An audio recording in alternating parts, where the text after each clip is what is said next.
حضرت عیسیٰ علیہ السلام کے بارے میں ایک واقعہ سنیے کہ انہوں نے اپنے ایک ساتھی کو اپنے ساتھ لیا اور اس نے مال کی حرص کی تو حضرت عیسیٰ علیہ السلام نے اس کو معجزات دکھائے مگر وہ نہ سمجھ سکا۔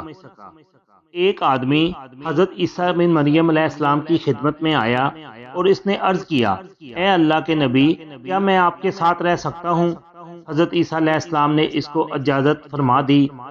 ایک دن حضرت عیسیٰ علیہ السلام اپنے اس ساتھی کو لے کر باہر نکلے، یہاں تک کہ نہر کے کنارے پہنچ گئے۔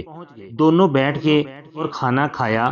ان کے پاس صرف 3 روٹیاں تھیں، 2 روٹیاں تو انہوں نے کھا لی اور 1 روٹی باقی بچ گئی۔ حضرت عیسیٰ علیہ السلام کھڑے ہوئے اور نہر کی طرف تشریف لے گئے۔ آپ نے نہر سے پانی پیا اور پھر واپس تشریف لائے تو بچی ہوئی روٹی غائب پائی۔ آپ نے اس آدمی سے فرمایا کہ تیسری روٹی کون لے گیا؟ اس آدمی نے جواب دیا کہ مجھے اس کے متعلق کوئی علم نہیں۔ آپ وہاں سے چل دیے اور آپ کے ساتھ آپ کا ساتھی بھی چل پڑا۔ آپ نے راستے میں ایک ہرنی کو دیکھا اور اس ہرنی کے ساتھ اس کے 2 بچے بھی تھے۔ حضرت عیسیٰ علیہ السلام نے ہرنی کے دونوں بچوں میں سے ایک کو اپنے پاس بلایا، وہ آ گیا۔ آپ نے اس کو ذبح کیا اور اس کا گوشت پکایا۔ آپ نے اور آپ کے ساتھی نے ہرن کے بچے کا گوشت کھایا۔ حضرت عیسیٰ علیہ السلام اور ان کا ساتھی گوشت کھا چکے تو حضرت عیسیٰ علیہ السلام نے ہرن کے بچے کو فرمایا، اللہ کے حکم سے کھڑا ہو جا۔ وہ ہرن کا بچہ زندہ ہو گیا اور دوڑتا ہوا اپنی ماں کے پاس چلا گیا۔ حضرت عیسیٰ علیہ السلام نے اپنے ساتھی سے فرمایا کہ میں اس ذات کی قسم دے کر جس نے تمہیں یہ معجزہ دکھلایا ہے، یہ سوال کرتا ہوں کہ تیسری روٹی کون لے گیا؟ اس آدمی نے کہا کہ میں اس کے متعلق نہیں جانتا۔ اس کے بعد حضرت عیسیٰ علیہ السلام اور ان کے رفیق ساتھی چل پڑے، یہاں تک کہ نہر کے پاس پہنچ گئے۔ حضرت عیسیٰ علیہ السلام نے اپنے جوتے اتارے اور پانی پر چلنا شروع کر دیا، پھر واپس آئے اور اس آدمی سے کہا کہ میں تم سے اس ذات کی قسم دے کر جس نے تمہیں یہ معجزہ دکھلایا ہے یہ پوچھتا ہوں کہ تیسری روٹی کون لے گیا؟ اس آدمی نے جواب دیا کہ میں اس کے متعلق کچھ نہیں جانتا۔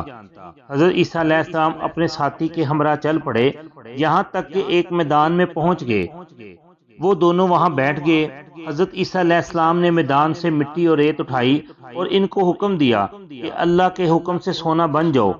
مٹی اور ریت نے سونا کی شکل اختیار کر لی۔ حضرت عیسیٰ علیہ السلام نے سونے کو 3 حصوں میں تقسیم کیا اور اپنے ساتھی سے فرمایا، ایک حصہ میرا ہے اور ایک حصہ تمہارا ہے اور ایک حصہ اس شخص کے لیے جس نے تیسری روٹی لی ہے۔ اس آدمی نے کہا، میں نے ہی تیسری روٹی لی تھی۔ حضرت عیسیٰ علیہ السلام نے فرمایا کہ یہ سارا سونا تمہارے ہی لیے ہے۔ اس کے بعد حضرت عیسیٰ علیہ السلام اس آدمی سے علیحدہ ہو گئے۔ وہ آدمی اکیلا ہی اس مال کی نگرانی کرتا رہا۔ کچھ دیر کے بعد 2 آدمی اس کی طرف آئے۔ ان 2 آدمیوں نے اس آدمی کو قتل کر کے سونا چھیننے کا ارادہ کیا۔ اس آدمی نے کہا کہ تم اپنے ارادے سے رک جاؤ اور اس سونے کے 3 حصے کر لو۔ اس کے بعد حضرت عیسیٰ علیہ السلام کے رفیق نے کہا کہ تم دونوں میں سے ایک آدمی بازار جا کر کھانا خرید لائے۔ ایک آدمی کھانا لانے کے لیے بازار کی طرف گیا۔ اس نے راستے میں سوچا کہ کیوں نہ میں کھانا میں زہر ملا دوں تو یہ دونوں مر جائیں گے اور سونا میری ملکیت میں آ جائے گا۔ اس آدمی نے کھانے میں زہر ملا دیا۔ یہ دونوں شخص کھانا لانے والے کی غیر موجودگی میں یہ فیصلہ کر چکے تھے کہ جو ہی کھانا لانے والا کھانا لے کر آئے گا تو اس کو قتل کر دیا جائے گا تاکہ ہم دونوں سونا آپس میں بانٹ لیں۔ جب تیسرا آدمی کھانا لے کر پہنچا تو ان دونوں نے اسے قتل کر دیا اور پھر مطمئن ہو کر کھانا کھانے لگے۔ کھانا زہر آلود ہونے کی وجہ سے ان دونوں کی موت واقع ہو گئی اور مال اسی میدان میں پڑا رہا۔ مال کی حرص نے ان تینوں کو قتل کر دیا۔ ایک دن حضرت عیسیٰ علیہ السلام اس جگہ سے گزرے تو آپ نے یہ حالت دیکھی تو اپنے ساتھیوں سے فرمایا، یہ دنیا ہے، یہ اپنے رہنے والوں کے ساتھ ایسا ہی سلوک کرتی ہے، تم اس سے اجتناب کرو۔ اللہ تعالیٰ کمی بیشی کو معاف فرما دے۔ لائک اور شیئر کر دیں، چینل کو سبسکرائب اور فالو کر دیں۔